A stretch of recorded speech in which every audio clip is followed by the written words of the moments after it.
Hai guys, di video kali ini kita akan bahas soal indikator kripto yang berdasar seperti Crypto Fear and Greed Index, kemudian whale Bitcoin terbesar dan exchange reserve, dan ada juga analisa teknikal di weekend ini. Nama saya Kelby dan saya menyajikan informasi seputar fundamental, technical, dan on-chain analysis. Tonton video ini sampai akhir agar informasi lengkap dan bermanfaat. Oke, ketika harga kripto DAM hari ini dan kemarin, kondisi Fear and Greed Index sekarang adalah Extreme Fear, dan kemarin juga Extreme Fear juga nilainya 23. Kita lihat selama 1 bulan terakhir menurut saya ini dia masih berada di dalam kondisi Extreme Fear seperti ini, dan menurut saya ini adalah waktu yang tepat untuk DCA karena jarang-jarang bisa dalam kondisi Extreme Fear seperti ini. Bitcoin tidak akan selamanya turun, atau dalam kondisi seperti ini pasti akan ada suatu saat yang harganya itu dia pasti naik ya teman-teman. Jadi teman-teman gunakan kesempatan ini untuk DCA, jangan masuk sekaligus, tetapi teman-teman masuk secara bertahap, teman-teman cicil, dan ketika nilai Fear and Greed Index ini dia mulai naik, maka teman-teman harus tentukan batasnya, misalnya tidak cicil lagi ketika nilai tersebut sudah berada di atas 40. Jadi di situ teman-teman bisa mulai take profit ya teman-teman, karena biasanya ketika harga naik itu nilai Fear and Greed Index ini juga akan naik ya teman-teman. Jadi di bawah 40 teman-teman bisa DCA, di atas 40 teman-teman mulai melancarkan strategi exit-nya.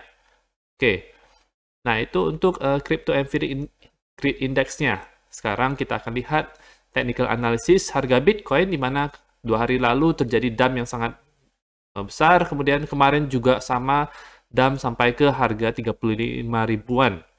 Sekarang masih bearish, di pagi hari ini dimulai dengan penurunan juga dari 36 ribuan sampai ke 35.700-an. Oke, harga sekarang berada di daerah support ini yang menjadi support yang sangat penting, karena dia sudah mensupport harga ketika dump terjadi di bulan Juni 2021 ini, di titik ini, dan juga di awal tahun 2022, Januari, Maret, dan di bulan April atau Mei, sekarang ini awal Mei ya teman-teman. Oke, harga tentu saja tidak boleh berada di bawah ini, di bawah garis ini, karena bisa terjun ke daerah level selanjutnya seperti di ke 34.300-an, 33.000, dan bahkan kalau misalnya jika parah penurunannya itu dia bisa sampai turun ke daerah 30 ribuan lagi ya teman-teman. Nah, ini jadi kondisinya itu bearish untuk Bitcoin. Kita lihat dari RSI-nya juga dia sudah break down ke bawah dari polanya, MACD-nya masih mengarah ke bawah, dan money flow-nya juga masih memerah ya teman-teman. Belum ada tanda-tanda bullish-nya. Kalau kita lihat untuk time frame 4 jam, dia sudah keluar daripada pola falling wedge ini, breakdown ke bawah, dan ya harus ke daerah support selanjutnya di sini dan di sini. Dan kebetulan dia juga berada di daerah yang ramai, banyak volumenya, yaitu di kotak biru ini. Seperti di sini, di masa lalu terjadi banyak penjualan dan pembelian Bitcoin di daerah kotak biru ini. Jadi ada kemungkinan bounce di situ, bisa jadi. Dari RSI-nya sendiri ada semacam kenaikan ke sini, asal harga tidak turun lagi di bawah week yang ini, 35.200-an. MACD-nya masih mengarah ke bawah, dan money flow juga masih bearish ya teman-teman. Dan ada satu hal yang saya mau kasih tahu ke teman-teman, di mana di grup-grup kripto itu ada prediksi astrologi Bitcoin yang beredar, di mana dia memprediksi kalau di tanggal 10 itu, 10 Mei, harga Bitcoin dan kripto lainnya itu bisa naik ya teman-teman. Itu berdasarkan rotasi atau revolusi daripada planet-planet seperti Jupiter, Merkurius terhadap matahari ya teman-teman. Jadi mungkin bisa saja benar itu astrologinya, tapi ya kita masukkan saja ke dalam faktor bahwa dia akan naik ya. Dan sekarang juga kondisinya lagi turun, jadi mungkin akan ada relief rally Jadi dia harganya itu naik ke atas, mungkin bisa bertepatan dengan prediksi astrologi tersebut ya. Kita tidak tahu. Oke. Kalau Bitcoin dominance bagaimana kita lihat untuk time frame daily-nya dulu. Sekarang Bitcoin dominance-nya itu hari ini menguat. Tapi dari seminggu lalu itu dia melemah dan dia sudah menembus 21 day EMA-nya ke bawah bahkan, dan sekarang ditahan oleh garis resistance ini. Kemungkinan dia akan retest daerah ini 42,03% di situ. Dari MACD-nya sih sebenarnya dia bearish. RSI-nya itu juga bearish karena dia sudah tembus daerah 50. Biasanya harus retest daerah 50 ini dan money flow-nya juga sudah berubah dari hijau ke merah. Oke. Kalau untuk time frame 4 jam bagaimana? Dia sekarang sudah masuk lagi ke daerah sideways-nya dulu di daerah di antara ini 42,1% dan 41,38%. Jadi kembali lagi ke sini nggak jadi naik lagi ke atas di atas 43% ini ya teman-teman. Jadi mungkin hari ini secara jangka pendek dia akan menguat ya teman-teman karena kemungkinan mau retest yang daerah ini. Nah untuk selanjutnya bagaimana? Untuk selanjutnya kita harus melihat reaksi dia ketika menyentuh garis ini. Kalau misalnya dia terjadi rejection itu ada potensi bahwa season itu bisa terjadi. Selanjutnya kita akan lihat Ethereum USD. Sekarang dia masih berada di pola falling wedge. Ini bedanya kalau misalnya Bitcoin dia sudah keluar dari pola falling wedge ini, tembus daerah bawahnya, tetapi untuk Ethereum belum ya teman-teman. Tapi pada dasarnya kalau misalnya Bitcoin dump juga, Ethereum akan ke bawah ya teman-teman. Jadi sama saja tetap harus menunggu Bitcoin-nya itu bullish agar altcoin juga bisa bullish. Dari money flow-nya itu sekarang masih hijau, tetapi dia sekarang sudah mengarah ke bawah. Jadi takutnya dia akan perlahan-lahan menjadi merah. Oke, harga itu turun, sempat naik sampai ke 2.950, terus turun ke lowest-nya itu di 2.630. Kalau time frame 4 jam bagaimana? Kita lihat. Oke, masih sideways saja untuk beberapa 4 jam terakhir ini. Tidak ada tanda-tanda bullish, belum ada. RSI-nya itu masih seperti ini aja. Kemudian sepertinya ada bullish divergence kecil, tapi tidak terlalu kelihatan. MACD-nya dan ini juga masih bearish ya teman-teman. Bagaimana dengan Ethereum Bitcoin? Untuk 2 hari terakhir ini dia melemah terhadap Bitcoin setelah di 3 hari yang lalu dia menguat. Cukup kuat di sini, dia berhasil menembus daerah 21 day EMA ini, naik ke atas. Tapi sekarang kemungkinan akan ke daerah ini lagi 0,0741 ETH Bitcoin. Dia sudah cross ke atas, jadi semoga saja lancar-lancar saja ketika dia retest ini, kemudian akan terjadi bounce dari situ. Itu yang kita harapkan untuk Ethereum Bitcoin, dan alt season pun bisa terjadi. Oke. Itu untuk Ethereum Bitcoin. Sekarang kita akan lihat apa yang dilakukan oleh whale Bitcoin terbesar, yaitu Ip Man, di mana di pagi hari ini tanggal 7 Mei, jam 6 pagi, dia membeli 1000 Bitcoin. Jadi ketika harga turun seperti ini, harga turun sangat drastis seperti ini, dia membeli, mengumpulkan mengakumulasi Bitcoin lagi, ya teman-teman.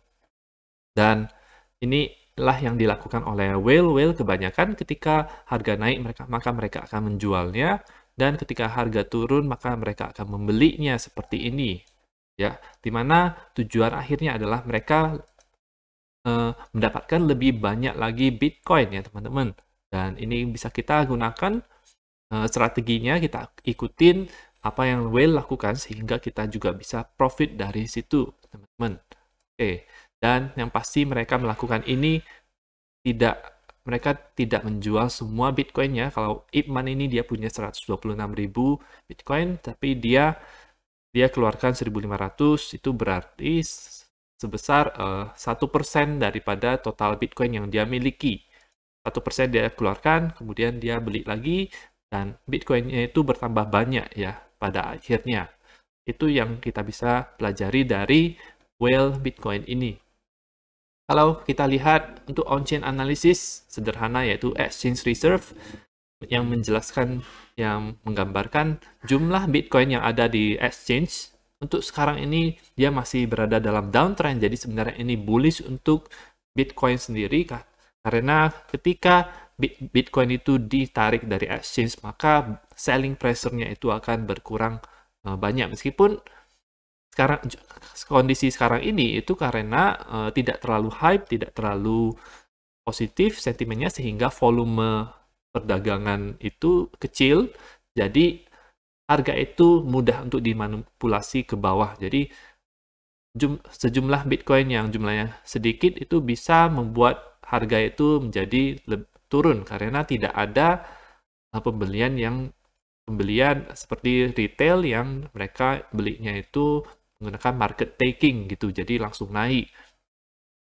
Dan inilah cara daripada whale, ketika dia turunkan, ketika orang-orang panik sell, dia kemudian membelinya itu dalam jumlah yang lebih banyak ya. Jadi kalau kita lihat, teman-teman bisa lihat di mempool whales, kelihatan di sini bahwa whale-whale itu sedang mengakumulasi Bitcoin.